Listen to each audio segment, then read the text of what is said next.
Now, on 105.9 FM and streaming worldwide on the WMAL app, O'Connor and Company.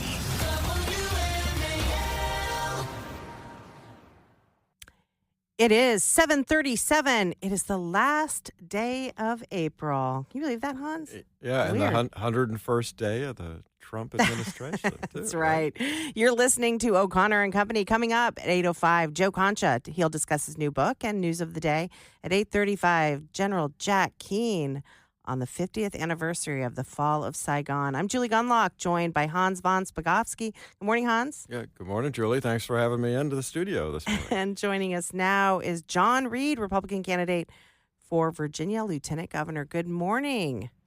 Hey, good morning. I was at the Free Speech Forum the other night. You all were really great. It's the first time I've had a chance to go to that show. I enjoyed it. I am so glad you were there. I actually tweeted back at you because I can't believe I missed you. I mean, you must have been flooded with people saying hi. I totally get it, but I was so bummed. Were really nice to me. It made me feel good to come up to Northern Virginia and be treated so nicely. I mean, honestly, we have sure heard it from all the Democrats when I was trying to get my petition signed. They were not nice to me. So well, I will tell you, we have the nicest listeners. That is such a fun event to have our listeners in that room and chatting with us. I think I hugged 200 people because I was so happy to see everybody. So anyway, glad you were there. But John, let's get into this. You know, for people who don't know the controversy over your candidacy, can you explain what happened on Friday and why Governor Youngkin has jumped in calling for you to drop out? Well, it was so bizarre yesterday. The governor, after kind of hiding for a couple of days, came out and made a statement on camera about how, you know, he had called me on Friday to discuss a very personal, sensitive issue, these allegations that there was an account that had naked pictures on it. And so I pick up the phone and talk to him, and he was very adamant. You're going to drop out of this race, and he's not going to debate it with me. And when I said, well, wait a minute, you know, I need to see what it is that you're actually talking about, because, you know, 3 weeks ago, there was a group here in the Richmond area that said, we're going to destroy you. If you don't drop out of the race, we will ruin your life and you will never work in America again. And I said, in America again? What are you talking about? And then they showed me a picture of me at drag brunch in downtown Richmond with other adults. Like, really? With other adults. Yes, adults, no children. You know, I mean, if anybody's listened to me for years, I have always said drag is not for kids. Yes. So what you do in a restaurant or a bar at noon with mimosas, or at 11 o'clock at night with, a beer, that's your business. Sure. Adults get to make their own decisions, but we all have to protect kids. Right. So they showed me this picture, and I thought, this is crazy. Why am I even talking to these people? But they were very adamant. Huh. You know, we're going to destroy your life. You better drop out of this race. And I didn't make a big deal out of it because I didn't really know what to do. I'm in the race, and I'm not going to be bullied. And then when the governor called me on Friday, he was very adamant. And when I said, well, no, wait a minute, I'm not dropping out until I see what it is you're accusing me of. Yeah. And I hang up the phone, and then guess what? Somebody leaks that private conversation to the press. Oh, wow. And I was a communications director for many years. I didn't do that kind of stuff to people. Like, I'm calling you to let you know about something. We got to talk through it. Okay. Look, if the governor of Virginia calls, I'm going to pick up the phone. Of course. I have respect for the governor. I have respect for the office, but come on. And then they leak it to the press, and that's when I realized, something stinks here. Something stinks. They're trying to bully me. And then I find out on Sunday that there's some sort of operative who basically tells my campaign guys, if you don't drop out of the race, this will continue every single day until it's so painful for you, for your person, for me, that he will drop out. But if he drops out, then all of this can be made to go away. Well, you know what? That's extortion. Yeah. And that's illegal. And I don't like that. I don't appreciate that. And so I mean, now I've had two situations where people have tried to bully me out of this race, and I think it's because I'm a gay candidate, and I don't appreciate that. I've been bullied my whole life, and I learned to stand up to it, and I'm not going to back down now. John, I know Hans has a really important question, though, so let me hand this over to Hans. Yeah, and John, by the way, it's odd being on this end of the microphone since I've been a guest on your great show in Richmond for a long time. But there was also I also read that somebody set up a fake account that pretended to be you. Is that right? That's right. Yeah. I mean, and that's not hard to do. And so I'm just kind of the whole thing stinks here. That there's a concerted effort to drive me from the race. And you know what?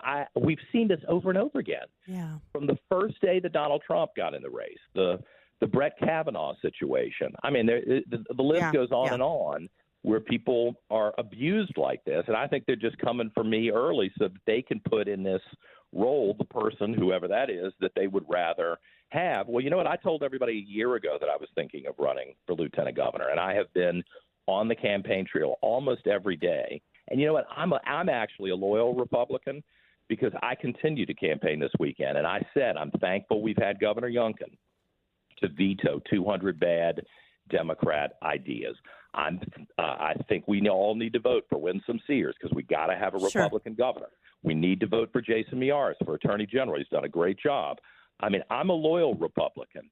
So, you know what? I'm going to continue to advocate for my ticket mates, and I'm going to advocate for myself because I've proven I'm a solid conservative. There's nobody who's been more open and transparent about who they are and their life in a very uncomfortable way. I mean, no one else has to stand up and say, by the way, here's my sexuality and here's my relationship for the last 8 years. And, you know, I've done that because I knew people would question me. John, this is so important. We do have to do a traffic check in a few minutes, but can you stay with us for a few more minutes after we come back? I'll stay for a couple more minutes. Okay, great. Okay. Great. Yeah. It's 7:44. John, we're back. Let me ask you a quick question. I actually checked. Being a lawyer, I couldn't help myself. I actually checked the law, and there are several statutes in Virginia that cover what's being done to you. It's a criminal violation of the law, for example, to use a computer for harassment purposes. And there's another statute on using a computer to commit a scheme involving false representation. So when somebody's setting up an account that's pretending to be you and doing this, they're engaging in a criminal violation of the law, which I think brings it within the jurisdiction of the Attorney General of the state of Virginia. My question is have you gotten any indication that the AG's office is going to open up a criminal investigation of this, because they clearly ought to? Yeah, I'm letting my attorney deal with all of that while I'm out on the campaign trail. I just want everybody to know how all of this has gone down and know that I'm one of the candidates that you can count on not to back down when things get hot. You know, if I'm not willing to fight for myself, how could you possibly believe that I would fight for Virginians and for conservative values when things get hot? So I've got to prove that. And, you know, the one thing I will agree with the governor on is that this has been an unnecessary distraction. We got 6 Democrats running for lieutenant governor. All of them have said they want to repeal the right to work in the state, which will crush our business expansion and jobs and will cost the average Virginian a lot of money. If they have to join a union, they'll be forced to join a union. We've still got, you know, thugs who decide they're just going to go rob stores and drug stores all over the state. And, you know, they basically do what they want. And we are still apparently debating whether we're going to support the police. Well, I support the police. I'm for law and order. I'm for the right to work. I want parents to be in charge of their kids. And one of the things that I have a unique standing to talk about is this trans ideology. That's right. Where we're allowing the mutilation of children, I mean, who are confused, who, you know, may not understand their gender or their sexuality, and we're actually allowing these kids to be chemically castrated and made barren before they go into puberty. Yeah. Well, you know what? I'm one of the few people in the state, and maybe in the country, who can stand up and speak to this and say, no, this is wrong, and it's got to stop. And I intend to do that as a candidate and as lieutenant governor. I'm just not going to be silenced, because I've had a lot of people who've been mad at me over the years. Yeah. And I just don't back down. John, I want to end this on a positive note. It seems like all of Virginia Republican groups have come out in support of your candidacy. My goodness, I'm a bit of a Twitter or X, I should say, X addict, and there has been so much support for you, including Virginia GOP Chair Mark Peake. He was in Fairfax this week, and he committed full support for you and for the entire statewide Republican ticket. Are you seeing any sort of breaks from that, or how do you feel about the support you're getting?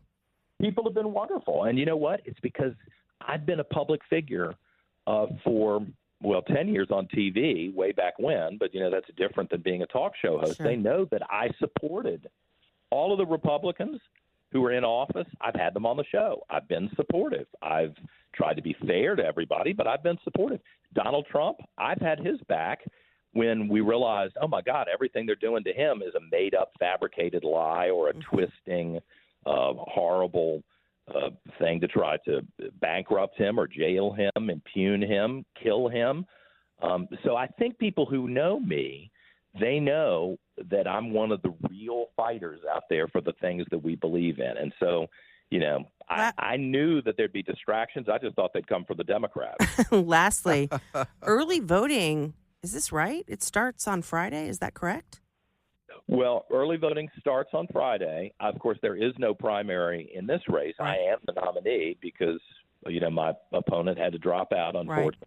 Right. And so I would have liked to have earned this with a regular primary, but it's okay. These are the rules, and I'm up here. So this is good.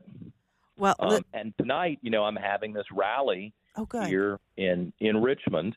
There was a unity rally, hypothetically, with all three of the candidates, and then the governor canceled it. So I went and rebooked the venue at Atlas 42 in Richmond, and I think we're going to have a good turnout. And you know what?